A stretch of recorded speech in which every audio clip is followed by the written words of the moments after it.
Hey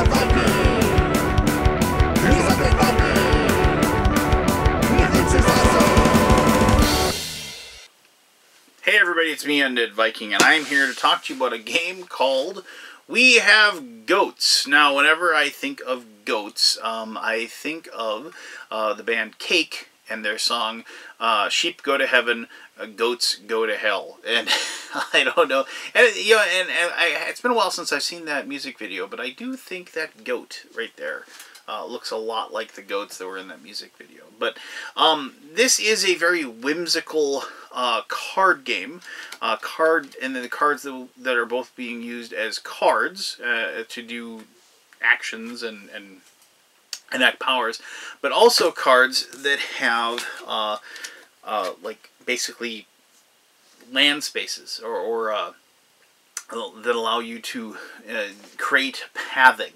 And the idea is that each person has 3 goats that have lost their way, and they're out and about and hanging out in other people's goat pens, and you need to move them back into your own goat pen. If you can be the first person to get all of their goats back home, then you win the game. And you do that by basically, on your turn, you draw a card from the deck, you then play a card from your hand, you do whatever that card tells you to do. Maybe along the way, when those things, it'll tie in with certain powers and abilities that you've unlocked by going to your goat lab, if you will, and each person will have these goat lab cards that your goats will gain special powers as you play the game. And also you'll have to weather certain goatastrophes, I think they call them. Basically, like things like volcanoes and goat-nados, I said, and I think it's goat volcanoes or something. But different natural disasters, if you will, that will affect the board. Because this is a game where you actually are building the game board that you're going to play on, and it's going to be different each and every time that you play. So, well, let me show you exactly how We Have Goats is played, and then I'll talk to you more about the different things about the game that I really liked, and then we can go from there. Alright, cool. Let's do this. We Have Goats can be played by 2, 3, or 4 players, and I have set up a 4-player game. This is before the game has ever even started, and you haven't done anything yet.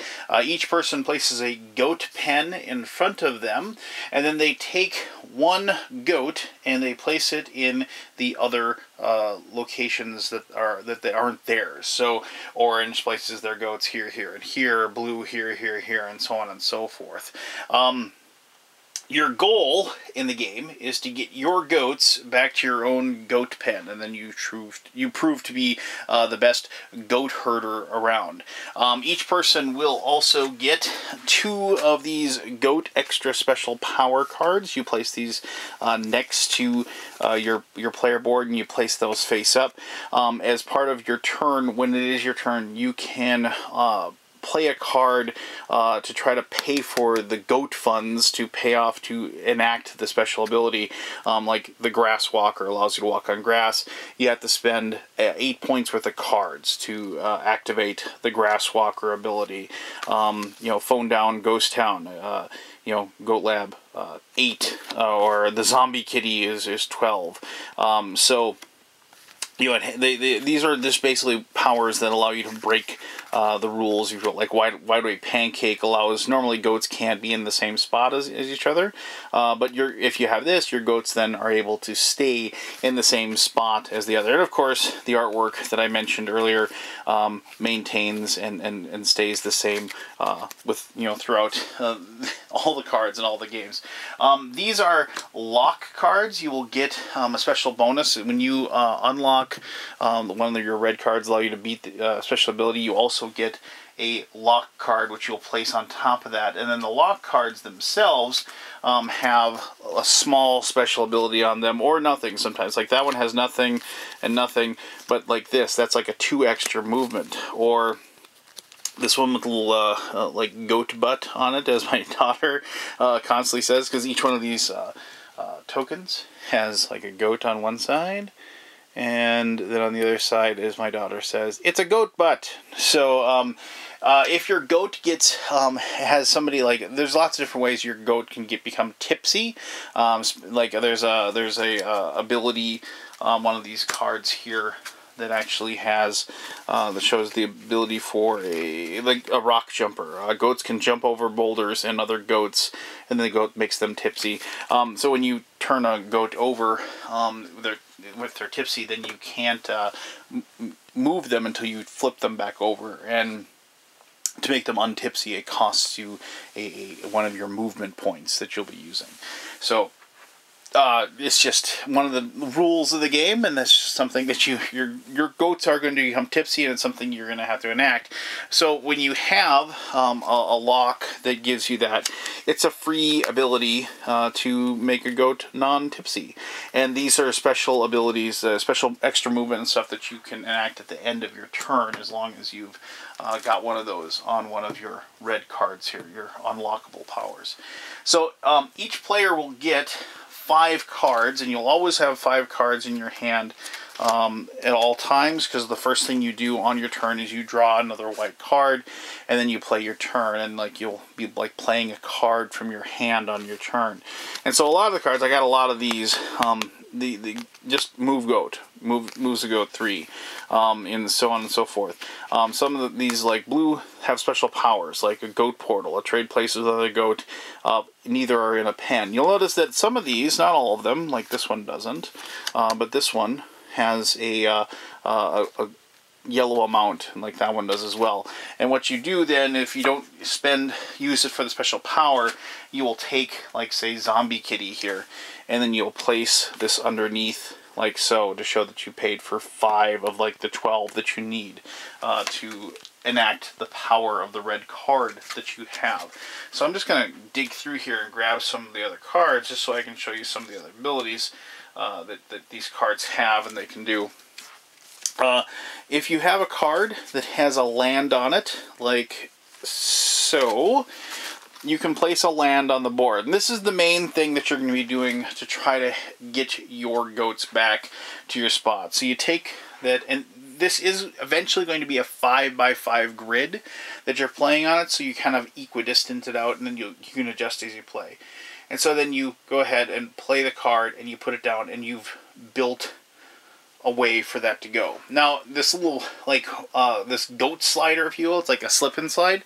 So if on another turn, another player plays a move goat 2 card, so to speak, like, say, red, they could go 1 and 2, and then you immediately slide down like so.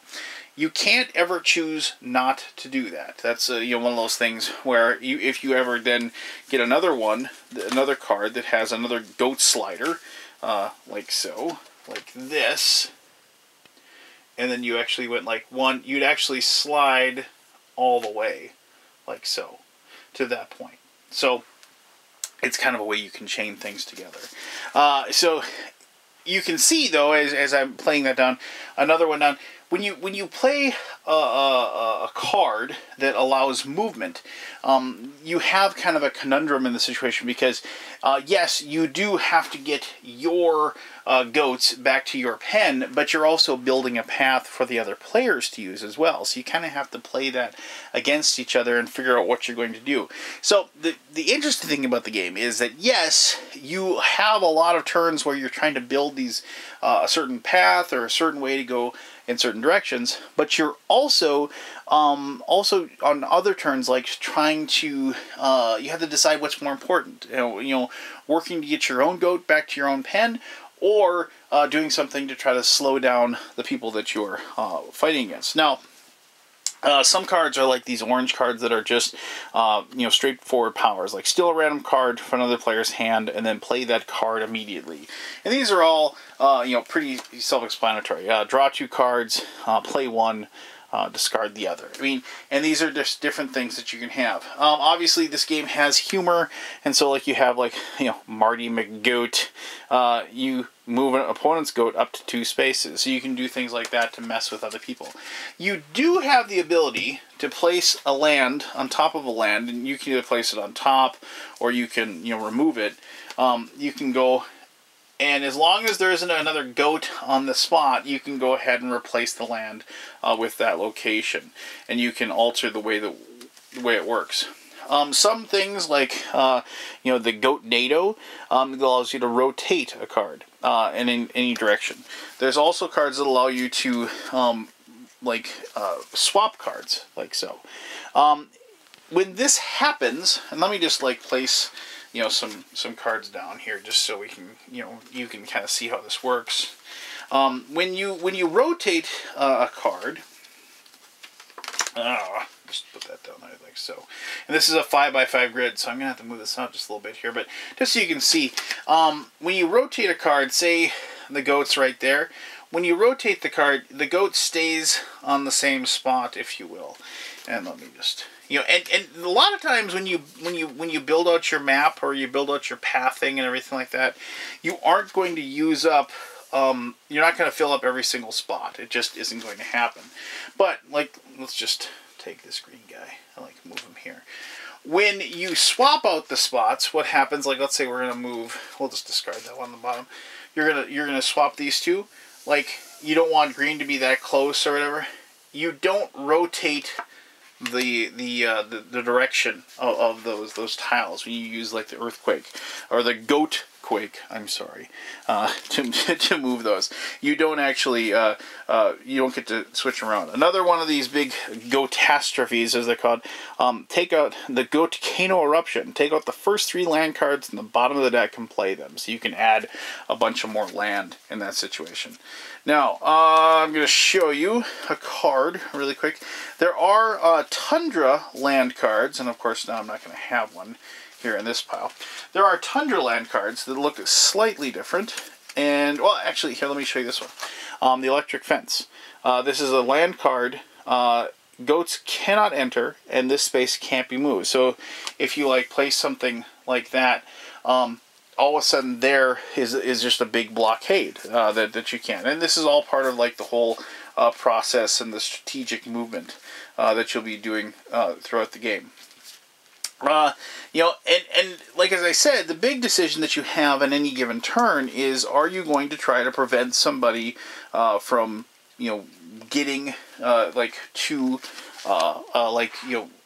prevent somebody from getting closer to their goat pen, or are you going to do something that's going to help you to move yours? Now, this is a frozen goat Tundra. When you place a Tundra card, it can't be moved. So if you just place, let's say you did this and placed it in front of your spot here, and this of course would not be accurate because there should be 5, but just bear with me. That can't you can't put a card on top of that one. You can't replace a Tundra card with another land. So that's kind of like a permanent fixture in that situation. There are cards that allow you to draw extra of Goat Lab abilities, and so you can have more of those. And so that's basically the long and short of the game.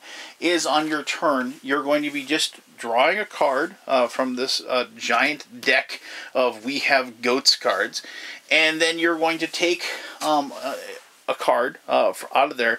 You're going to play it in some certain way, whether it is whatever type of card, a land card you place down, a move card you move, a Goatastrophe, or those orange cards are special abilities. You play one, and then the play passes over to the next person, and you'll go around the table, each of you trying to get your goats back to your pens so you can be the first person to successfully get them back and win the game. The game is exceedingly quick, and it is easy to play, but it has a lot of the things that I like in games like this. It has wonderful competitiveness. It has great moments of laughter and excited moments of tension, if you will. When you're racing to get your goat back and you're hoping somebody doesn't have a card that'll screw you over before you get there, things like that I really enjoy about stuff like this. And I really like it as a 2-player game, actually, because I like the process of having to move my goats just back and forth between me and another person, and it's just me against that one other person. And because when you have multiple players, you have to rely. You can kind of rely on the other players to do some of your dirty work for you and do the things that need to do to stop other players from winning. But when it's just you and the other person, then it kind of boils down to that a wonderful kind of quid pro quo aspect going on, and you're kind of waiting to get like a couple of clever cards that you can play in successive turns that work well with each other, so you can pull off a win, a surprising win, if you will. And it goes without saying that with the artwork and everything like that, this is a game that my daughter has really enjoyed, and she likes the pathing situations. And I should have mentioned, actually, with these rocks you can't get through rocks unless you have an ability that lets you go through them. So that's like something that you also will use to prevent people from going in certain ways. And so my daughter enjoys creating the path. I've actually caught her taking these cards out and building the little making her own little puzzle and cards, and she really likes setting up these long slides. So your go-to can slide through the long water slide to get to closer to their victory spot. Much easier. But as I said, the game continues until one person gets all their goats back into a goat pen, and at that point they are declared the winner. So it's a lot of fun. It is quick. It is easy to teach, and has a surprising amount of depth. But let me go more into all of that with my conclusion. Alright, thank you very much for watching the gameplay portion of this video.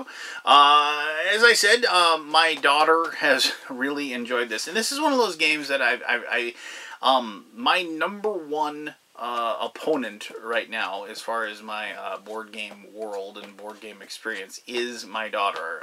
She is the most readily available person that is willing to play games with me at any given time. And now that school is almost out, she has lots of spare time to hang out with her dad and play these goofy games that I have. This is a game that, they said it was for 10 and up, and admittedly, my daughter has kind of grown up in the whole board game world. As long as she's been around, I've been kind of heavily into this hobby. So she's got a little bit of a leg up, if you will. But she turns 8 in July, and she took to this game immediately. As I said, she really enjoys the aspect of building the path and building the directions and everything that you go. And she enjoys trying to pick the different cards and which one works best for her. And she really, really, really likes sticking it to her old man. When I get a goat really close to back to my pen, and then she can play a card that allows her to move the goat or move the tile and kind of move me back to where I started from, and she just finds that to be hilarious. And for the giggles and the glee that I get out of her as she looks at this, and the constant comments of goat butt that come from her mouth, for that reason alone, I'm excited to get this game and have to see this game get published. But from a gamer perspective, and not just a gamer father perspective, this is definitely one of those games that is family oriented, in my opinion, and it is also oriented towards people that can play a game that is allow themselves to be kind of taken by the whimsical nature of it. Yes, I could see you playing this game super serious and trying to make sure you have the right card, and okay, I'm going to move this guy 4, and then I'm going to get to that location, and I'm going to take this slide, and I'm going to play this card that allows me to jump over that rock, and you can definitely play that, and you probably have you probably win a lot. But this is a game of kind of giggling over the locations of the where your goats are ending up, laughing at your misfortune, and just and really sticking it to your friends and your family by playing great cards for you at the most inopportune moments for them. And it's I mean, people refer to this as kind of a take that element, but I guess it's such an ingrained portion of the mechanism of the game. I mean, you can't just be moving your own goats. I mean, there wouldn't be a game, really. It would just be whoever got the best movement cards, would win. This game actually gives you really good, tough choices that you have to make. And as I mentioned during the gameplay, it's yeah, I have to build a path to get my goat home, but one, can I build a path that makes it easy for me to use and really tough for somebody else to use? Or is it something where I can maybe get somebody else to build the path for me because they have to go in that same direction? There's lots of tough choices you have to make as far as like, do I think that they have a movement card of 5 or more that is going to allow them? I shouldn't say 5 or more. Like a really good movement card that moves 5 or 4 or whatever. Do I think they have that type of card that's going to allow them to you know get a goat home or get a goat to a more advantageous spot if I place this one special like path card, if you will. And the thing is that what I've discovered as I play is like you kind of place the cards that move your goat. You only put them in places where your goats are, and you try to like avoid, setting up anybody else for a move, but that gets difficult to do. And it's like it's a weird puzzle each time in each and every turn that it's kind of fun to discover and determine and try to plan out, if you will. And bottom line, I mean, like I said, it's very whimsical. The art is very funny. It's very tongue-in-cheek, a lot of the humor, if you will. So yes, I don't take it seriously, but I do, as far as the theme and as far as the way, but I do take it as a very serious game that is fun to, challenge yourself with the people that you're playing against. And like I said, it's a very highly competitive game. And the few times I've won, this is definitely something that I've been really satisfied with my win, because of the fact that I've had three other people at the table actively trying to stop me from winning, because it is a game of conflict and head-to-head competition. And so a victory in one of those games, in my opinion, is way better than a victory in a build-your-own-garden victory point engine type of game, if you will. So there you go. That's just my opinion, of course. Those games are still fun, don't get me wrong, but at the end of those games, I am always just impressed with my abilities to, make my cool victory point engine. As opposed to this, I'm impressed with my abilities of grinding my opponents into dust as my goats race home to their battle pen, and I'm the best goat herder in the world, if you will. So... So there you go. So we have goats. Thank you very much for taking the time to watch this video. If you have any questions about the game, please post those. I'll try to answer those to the best of my ability. And until next time, this is Undead Viking telling you to have yourself one heck of an awesome day. All right. Bye-bye.